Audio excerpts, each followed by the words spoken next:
Pahayag ng diborsyo mula kay Ozgay Girl.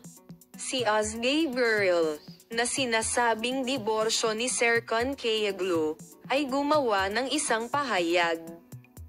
Si Ozgay Girl, na natapos ang kanyang matagal ng relasyon sa aktor na si Serkan Kayaglu sa kasal, ay naging isang ina 3 buwan na ang nakakaraan.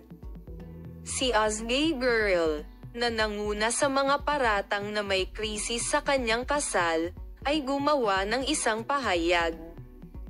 Ipinapaubaya ko ito sa Diyos.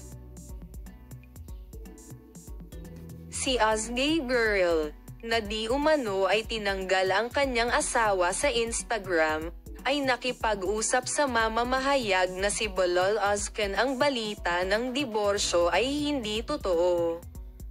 Hindi kailanman ginagamit ni Serkan ang Instagram at gusto niyang isara ito. 1 month na ang nakakalipas simula nung nagsara. Ano ang kinalaman ng Instagram sa diborsyo? Mayroon kaming 3 buwang gulang na sanggol. Nakakahiya at makasalanan ang ginagawa nila. Sa palagay ko ginagawa nila ito upang makakuha ng mga pag-click. Anyway, di bale, sanay na ako sa ganitong balita. Kami ay masaya at mapayapa.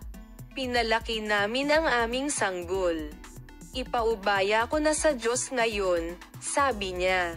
Maraming alingaw din ang nag-claim na si Ozgay ay naghiwalay kay Serkan Kayaglu para kay Ken Yaman.